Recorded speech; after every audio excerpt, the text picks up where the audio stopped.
kini atong latest weather update June 21, 2022. Padayong nakaapekto ang ridge or extension ng high pressure area sa may silangan bahin sa lalawigan sa Luzon. Og wala tay gimonitor na low pressure area sa sulod ng atong Philippine Area of Responsibility. Ang weather conditions sa tibuok Visayas, Palawan kasama ang Kalayaan Islands ug ang Occidental Mindoro makasinati ng medyo mapanganuron ngadto na sa madag-umo na kalangitan ug naay mga pag-uwan ug kini mga pagpanugdog og kilat. Padayon ta mag-monitor sa atong mga gi-issue ng mga thunderstorm o rainfall advisories.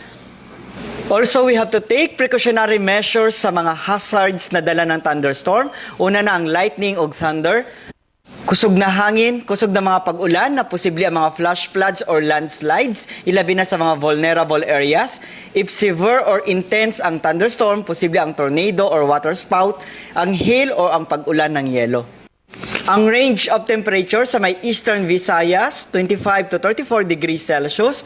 Sa may Central o Western Visayas, 25 to 32 degrees Celsius. Para sa atong mga dugang detalye, bisitaha itong mga official social media accounts.